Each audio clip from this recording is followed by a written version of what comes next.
Bismillahirrahmanirrahim. Assalamualaikum warahmatullahi wabarakatuh. Bapak Ibu sekalian, kita masuk kuliah kelima. Kuliah kelima, topiknya adalah pajak penghasilan. Dalam video ini ya dikemukakan secara garis besar apa itu PPH. Yang lebih agak lengkap nanti bisa dilihat di PPT. Lebih mendalam lagi kita bisa diskusi.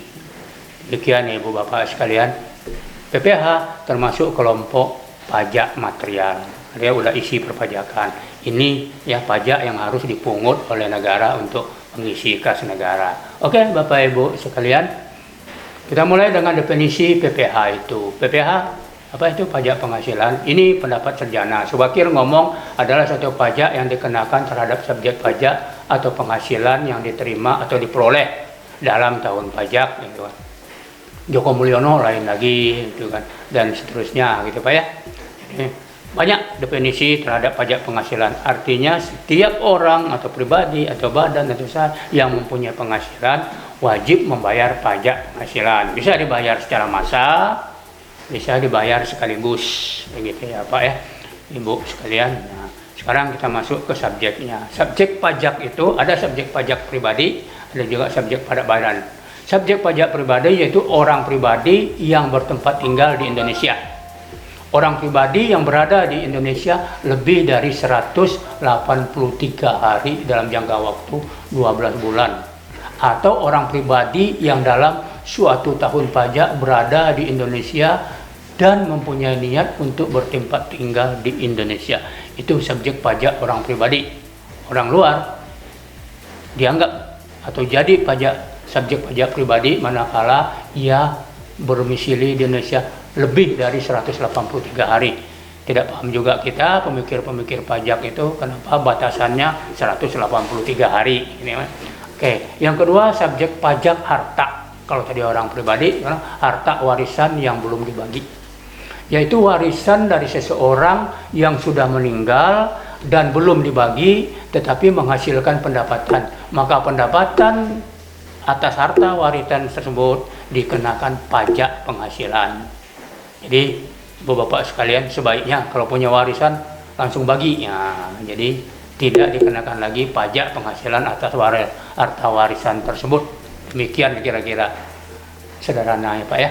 Yang ketiga, subjek pajak badan yang didirikan atau bertempat tinggal berkedudukan di Indonesia, kecuali unit tertentu dari badan pemerintah yang memenuhi kriteria. Gitu ya Pak ya. Satu, pembentukannya berdasarkan ketentuan peraturan perundang-undangan. Dua, pembiayaannya bersumber dari APBN. Ketiga, penerimaannya dimasukkan dalam anggaran pusat, anggaran daerah. Dan ketiga, pembukuannya diperiksa oleh aparat pengawasan fungsional negara. Ini yang dikecualikan. Jadi APBN, uang yang dikelola oleh bendahara misalnya, itu tidak menjadi subjek pajak penghasilan, gitu ya Pak ya. Oke, menjadi subjek yang keempat itu bentuk usaha tetap. Apa itu BUT? Yaitu bentuk usaha yang digunakan oleh orang pribadi yang tidak bertempat tinggal di Indonesia, di luar Indonesia, atau berada di Indonesia cuma tidak lebih dari 183 hari dalam jangka waktu 1 tahun itu, atau badan yang tidak didirikan dan berkedudukan di Indonesia yang melakukan kegiatan di Indonesia. Itu kita masukkan golongan BUT. Nah, jadi semacam representasi lah ya Pak ya. Representasi. Oke gitu. Ini bukan subjek pajak. Dia ada 4 yang subjek pajak tadi. Nah sekarang yang bukan subjek pajak sesuai dengan Undang-Undang Nomor 17 Tahun 2000 berikut bukan merupakan subjek pajak. Nah, pertama, badan perwakilan negara asing, contoh kedutaan besar, konsul, dan lain sebagainya, organisasi-organisasi internasional, itu bukan subjek pajak penghasilan. Kedua, pejabat perwakilan diplomatik dan konsulat atau pejabat lain dari negara asing dan orang-orang yang diperbantukan pada mereka yang bekerja dan bertempat tinggal bersama mereka dengan syarat bukan WNI dan negara yang bersangkutan memberikan perlakuan timbal balik. Jadi ada azas resiprokal ya. Diplomat umpamanya, kalau dia tinggal di sini tidak kenakan pajak dengan syarat diplomat kita di negara yang bersangkutan juga tidak dikenakan pajak penghasilan. Demikian Ibu Bapak ya. Yang ketiga, organisasi internasional yang ditetapkan oleh keputusan Menteri Keuangan dengan syarat Indonesia ikut dalam organisasi tersebut. Nah, itu dibebaskan. Misal WTO, FAO, UNICEF, dan banyak lagi organisasi internasional yang lain, UNHCR dan seterusnya. Objek, sekarang kita itu tadi subjek, sekarang objek.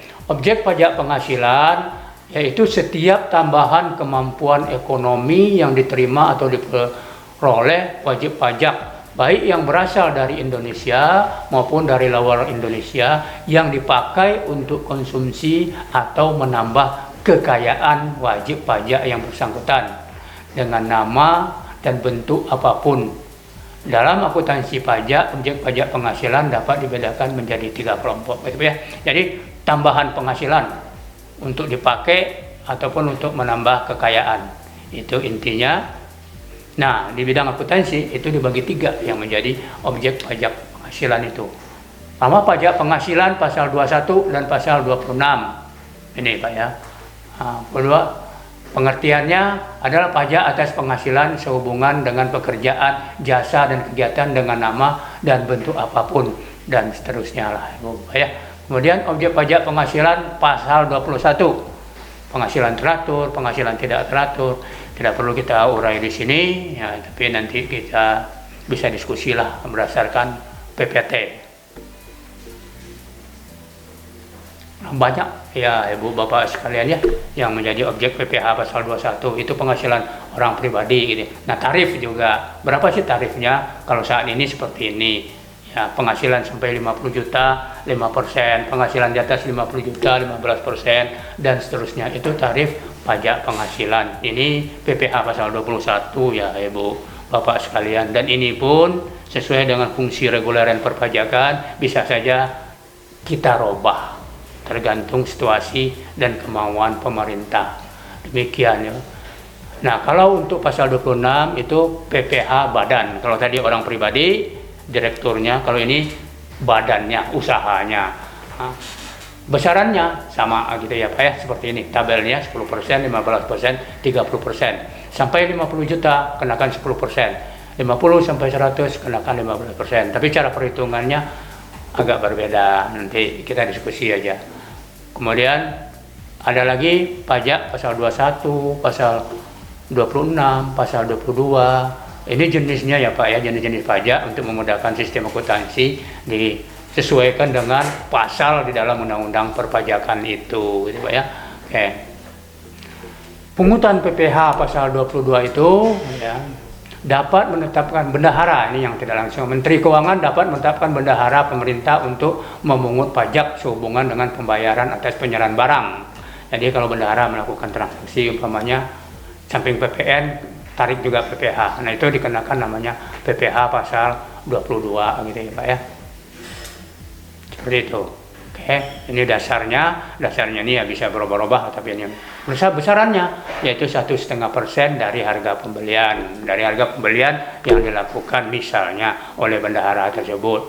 Pungut PPN 10%, jadi harga dinaikkan jadi 110%, kemudian dipungut juga 1,5% dari harga real sebelum PPN, seperti itu ya Ibu Bapak ya.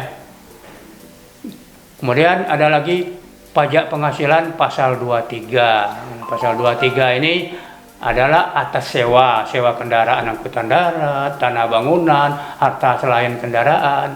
Berapa PPh atas sewa? Kalau kendaraan angkutan darat yaitu 3% dari jumlah bruto. Kalau atas tanah 10% dari jumlah bruto. Kalau harta selain kendaraan, tanah dan bangunan 6%. Itu sifatnya adalah final gitu ya Ibu Bapak ya. Kemudian jasa ya, ada lagi pajak atas jasa pelaksanaan konstruksi. Nah, itu masuk PPh pasal 23. Tidak dikenakan pemotongan PPh pasal 23 yang dikecualikan tadi ya Pak ya. Ya. penghasilan yang diterima kontraktor, konsultan, dan pemasok utama dari pekerjaan yang dilakukan dalam rangka pelaksanaan proyek pemerintah yang dibiayai dengan dana hibah atau pinjaman luar negeri. Jadi wajib pajak ya tidak dikenakan pemotongan PPh pasal 23 yang dapat menunjukkan surat keterangan bebas PPh gitu ya. Itu seperti ya itu yang dibiayai oleh pinjaman luar negeri. Oke, Bu Bapak, itu secara singkat ya bahwa pajak penghasilan tersebut. Kemudian ada lagi PPh sehubungan dengan proyek pemerintah dengan dana hibah pinjaman luar negeri. Jadi ada proyek-proyek pemerintah tapi sumber dananya pinjaman atau hibah luar negeri. Nah, itu kita bagi dua. Itu istilahnya ada porsi ya. Porsi. Ada yang ditanggung pemerintah, ada yang tidak ditanggung pemerintah. Lihat nanti porsinya. Nah, berapa porsi daripada suatu proyek itu? Yang porsi APBN, nah itu ditanggung oleh pemerintah. Yang porsi pinjaman itu terbalik, porsi APBN tidak ditanggung oleh pemerintah dan porsi pinjaman itu ditanggung oleh pemerintah. Demikian ya. Jadi demikian ya Ibu Bapak sekalian. Contohnya hibah pinjaman luar negeri, ada yang dibiayai APBN, pinjaman luar negeri, ada yang dibiayai oleh APBN dan APBD. Nah, terhadap PPh terutang ditanggung oleh pemerintah, itu untuk yang pinjaman luar negeri. Tetapi yang biayanya dari APBD tidak ditanggung oleh pemerintah, jadi harus dibayar.